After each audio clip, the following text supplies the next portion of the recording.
could the Zebec network hypothetically become the next XLM? I think maybe, even though that's not financial advice, but ZBCN going to the price of 10 cents, that is my price target for it during this bull run. However, I'm not necessarily saying that, when it comes to Zebec, it's going to be as massive as Stellar, aka XLM in the future. I'm not saying that. What I'm saying is that when it comes to Stellar, right, we all know that it's kind of like the alternative beyond something like Ripple, aka XRP, because of course that's always going to be number one. But then I'm just saying that when it comes to Zebec, it could very well be kind of like XLM in a sense that it could be this other solid alternative, again, when compared to something like Ripple. Now, here's the thing. Zebec, it's pretty much focused on the same markets as Stellar and Ripple. But then the amazing thing about it is that ZBCN, the market cap is way lower. Now, even though nothing I say is financial advice, the way you take a look at it is that, yes, some people, they missed out on XLM or XRP. And personally for me, the way I view it is that when it comes to that, there's no point dwelling in the past. Sometimes you'll have to say, if we got into XLM or XRP this amount of time ago and all this type of stuff, we could have done this, done that. But then there is no time machine to go back in time, at least that I'm aware of. So then for me, what is a way for me again to find something that could very well be the next big thing? And that is by finding a project that is very solid in the case of Ripple, aka XRP. And taking a look at the alternatives, right? Stellar, aka XLM, focusing on that market and then trying to find another project that could kind of emulate that in a sense during a fully fledged board. What is that? I believe it's something like Zebec. And when it comes to the Zebec network, I think it's very fantastic because when we take a look at it, right, it's even been alleged that Zebec is a decentralized infrastructure network for real-world value flows. Now, one of its main focuses is something called RWA payments. RWA stands for real-world asset.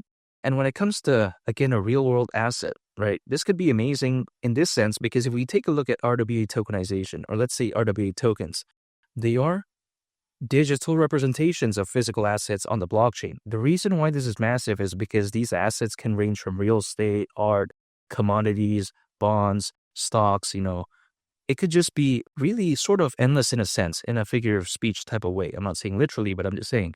So the way I view it is that when it comes to something like Zebec, it's a very solid project. And again, I think it could very well be a viable alternative for me, especially when compared to something like Ripple, which, let's face it, market cap is massive. When it comes to XRP, it's over $100 billion, even despite, the price pullback and all this.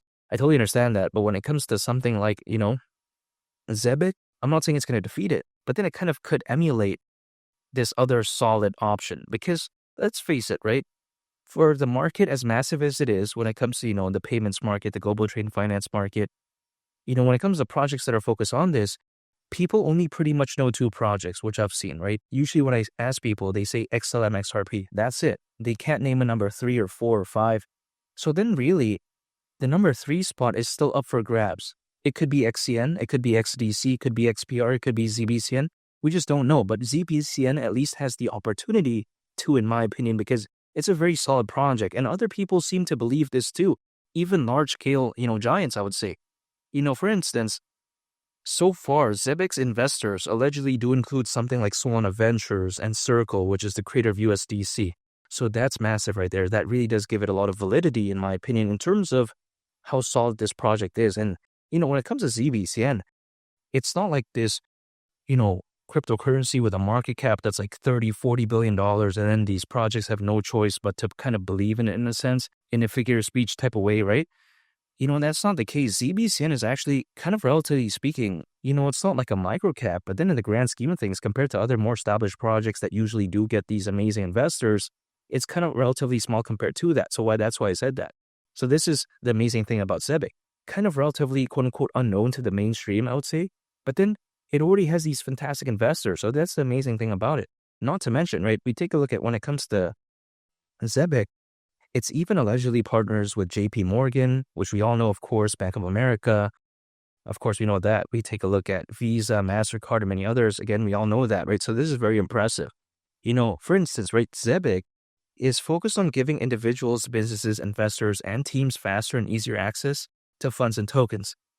Now, there is a backup to this statement, though, because there's currently around 50,000 monthly users. There's over 200 payroll enterprise clients, and payroll volume for Zebec is currently allegedly around $1 billion. So that's amazing right there. So when you take a look at, again, Zebec's partnerships, its stats, how amazing it is, fundamentally speaking, its focus, this is really a very special project, in my opinion.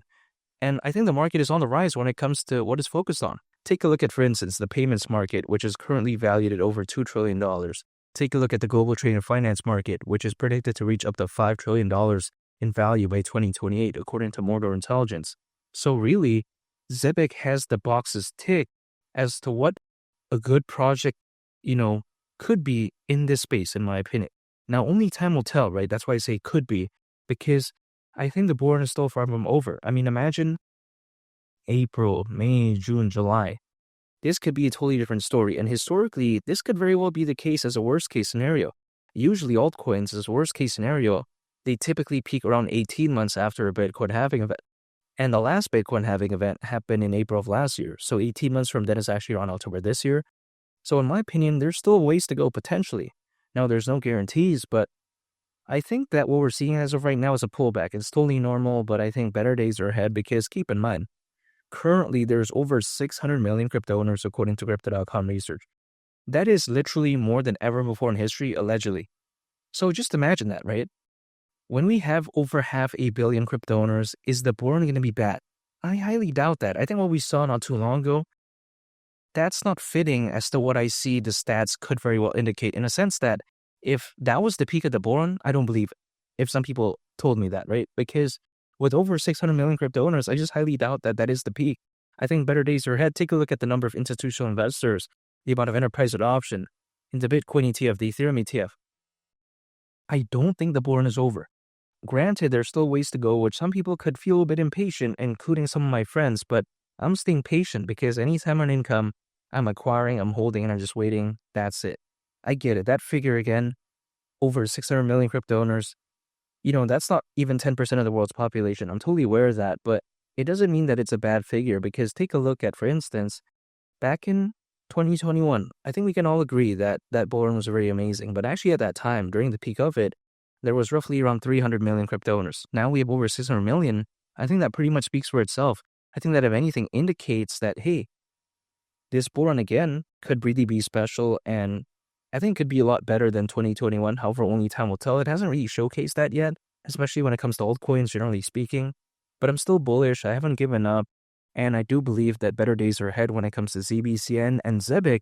It just kind of reminds me of like a Stellar, aka XLM, in a sense that this kind of reminds me of another viable alternative other than just Ripple, right? Other than just XRP. I still believe in this space. I do believe that better days are ahead. And I think as long as something like Ripple still has traction, which I think it will continuously moving forward, I think that ZBCN is going to still have a bright future. And it kind of reminds me of somewhat of a version of Stellar, aka XLM, in a sense that this could very well be something very special in the future. And I really can't wait. And again, 10 cents when it comes to ZBCN.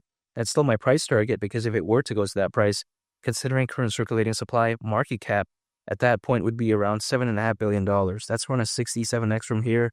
Doesn't seem too bad, especially when I consider how Dogecoin at one point reached over $80 billion in market cap back in 2021.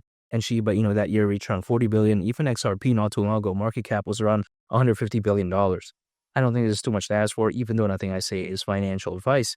Again, 10 cents. I don't see why not. Really, I think Zebec is very special. And make sure to subscribe if you gain value from this video. I greatly appreciate it. It's Believe the Captain, and I'll catch y'all on the next one. I'm a peace. Bye.